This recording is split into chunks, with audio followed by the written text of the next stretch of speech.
In this very review, we will drive the top all-wheel drive electric model. So this is the iX2 electric version. There's a front-wheel driven or an all-wheel driven electric version available. The all-wheel drive one and the second quickest one behind the M35i. And you can see here the inlet of this grille is different. This is then all the way closed. So this is basically the only electric look and the blue ring around the BMW logo. Other than that, this one is also equipped with the M Sport Pack, and that's why we also have the black accentuations in the lower part. And this is one of my favorite colors at BMW overall. This is Brooklyn Gray, and it just looks amazing no matter if you go for a sedan or for an SUV. Suspension-wise, you get a base suspension or the adaptive M suspension. Length 4 meters 55 or 179 inches, and that means it is actually 19 centimeters or 8 inches longer than the predecessor. It has grown massively, also slightly in wheelbase, and it's now also a little bit longer than the BMW X1 brother, 5 centimeters or 2 inches longer. But the styling, you can see the X2 has always been about this coupe styling. It's way more stretched now in this very area, and a really strong hip area you can see right there. Ladies and gentlemen, we are now taking the bets. Is there a Frunk or is there none? Nah, this is also not something you can push up. There is no Frunk actually. Yeah. But there's wiper fluid, at least. Flush door handles, but they still give you a haptic feedback to open and close, by the way. You hold your hand right here, then it closes, or you put your hand underneath, then it opens with this keyless function. Then door closing sound is okay, nothing special, I have to say.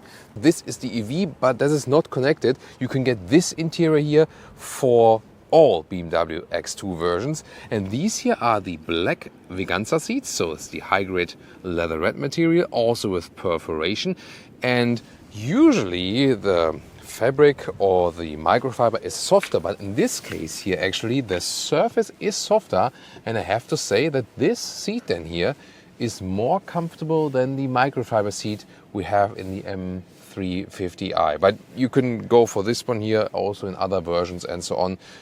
So I think I would actually prefer this one here overall than as the best solution.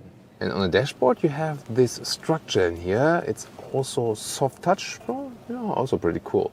In the lower part, that's very interesting, you basically have a seat belt for your smartphone, because there's the inductive charging pad and then it's being held tight.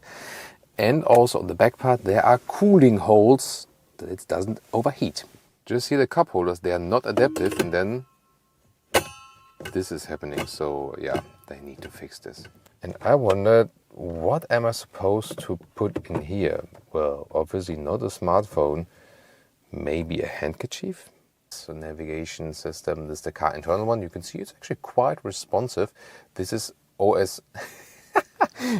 This is because the car has turned itself off now to save the battery.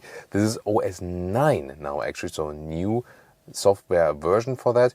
And we, for example, also have Apple CarPlay. There's a hotkey here in the lower part. There we go. This is the CarPlay integration. The Harman Kardon sound system, by the way, is pretty decent. That's a good, rich sound indeed. Very three-dimensional as well. So like that, and the rest of the BMW internal system here. So this is then the main menu with all the apps, and I think once again it's just an app overload. Like, where am I supposed to find what? Live vehicle is always good for like consumption and so on. And one of my favorite features is always that when you have Apple Maps in Apple CarPlay, you can also have it here, the view in the instruments. BMW is the only manufacturer to offer that so far, at least what I have seen, and really with the map integration. That works with Google Maps when you have Android Auto, but Google Maps in Apple CarPlay, that combination does not work like here. And there's also a head-up display. It's a real one projected into the windscreen. And how could you see it's an EV? Well, here the blue ring around the logo, and in the trunk there's a small difference actually. The cool thing is that on top there's no difference here from the depth and so on, but just when you put this one up, then you have here space for a charging cable, and this space is kind of missing here. So what you see here is actually not part of the battery, it's part of the drivetrain unit for the rear axle that sits underneath here and is taking the space. And acceleration of the iX2, officially just 0.2 seconds difference. Let's see how it turns out here.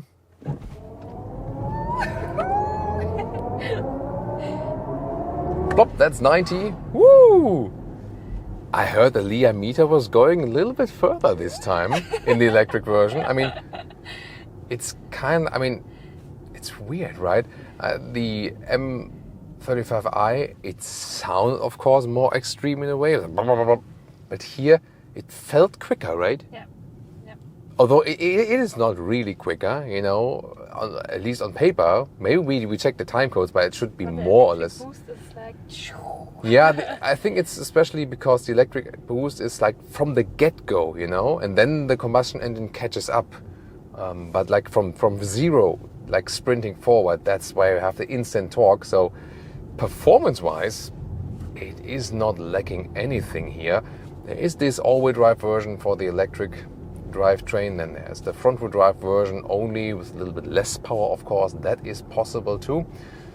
Yeah, but here in the all-wheel drive version, definitely I can say equal power, and it's also a lot of fun. It has the more or less same suspension.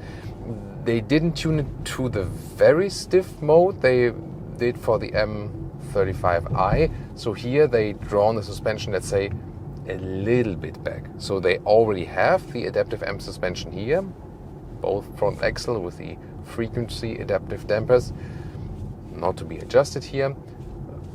But then again, they didn't go to the sportiest extent, and we have 20-inch wheels mounted here, and I feel there is indeed a slight difference. So whereas I would say that the M Performance model, really too rough, here I feel when we're going over some bumps here, it is still a notable stiff suspension, yes, but I feel that it's not that extreme, actually. What do you say? Difference?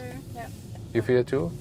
Yeah. So that's really interesting. So for the M Performance model, I would have said it's just too stiff for everyday driving. Then at least maybe go 19-inch wheels or something, or go for then the base suspension and not for the X2 M35i. But here in the electric version, I think it's still fine.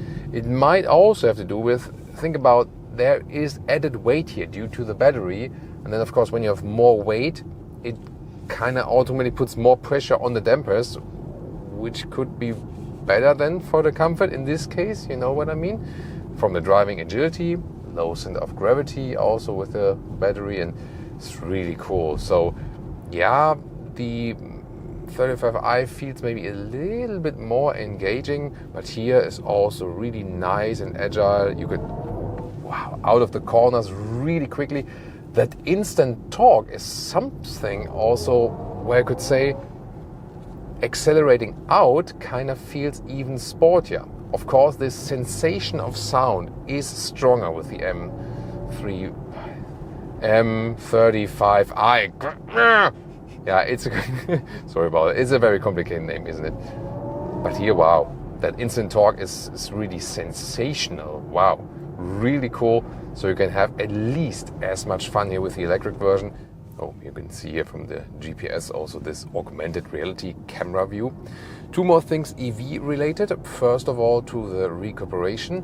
So either you have the adaptive recuperation mode, and that means when I lift my foot off the throttle and there's no one in front of me, then the car is just rolling, there's no regenerative braking.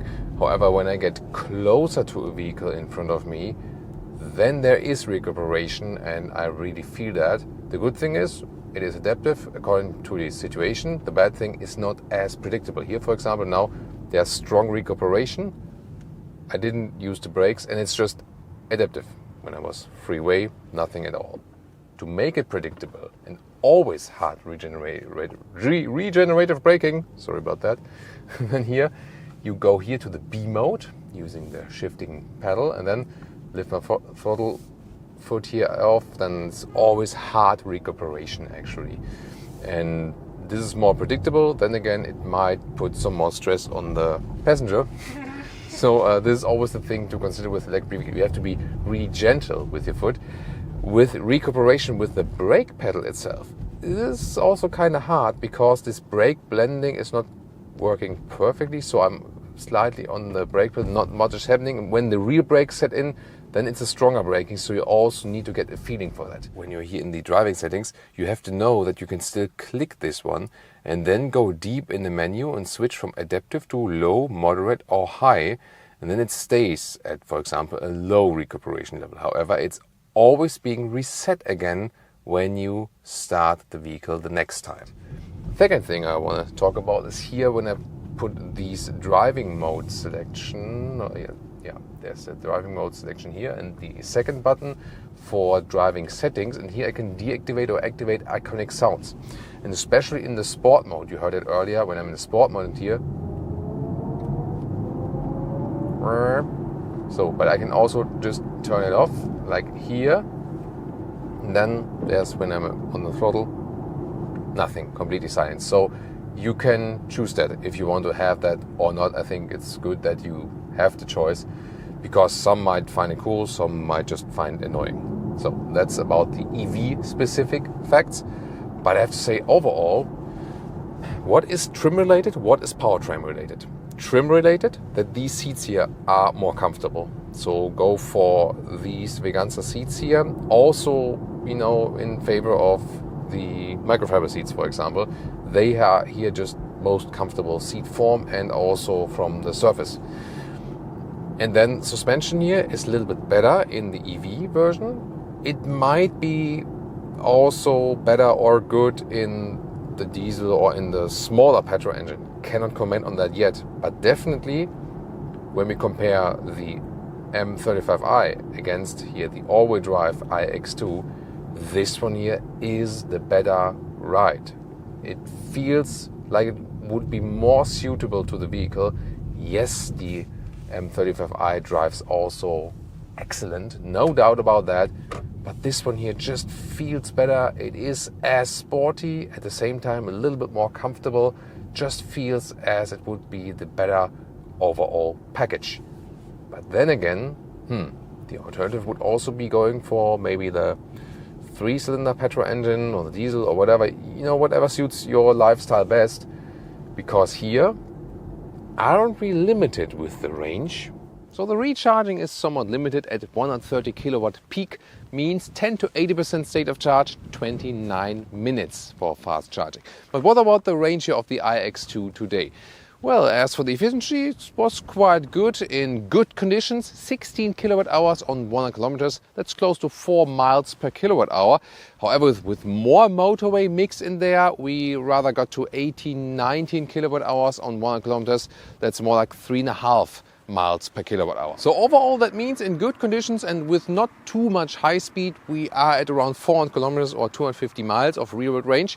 And with more high-speed motorway, more like 350 kilometers or like 220 miles. So which one would I buy? Well, in most cases, I think it wouldn't be enough range for me, but it always depends on the use case. For the iX2, the X2 M35i, a little bit too rough, I feel. So honestly, my configuration for today would be Brooklyn Grey exterior, not the M Sport package, base, not the M Sport suspension, base suspension, getting a more smooth ride, and taking the 28i in the US or the 20i in Germany would be enough power in most cases and not as rough as the M35i. And then the Veganza seats on the interior, as we've shown you with this very vehicle. Well, which one would you go for? Which configuration? Tell me in the comments and tune in to the X1 and the Mini Countryman.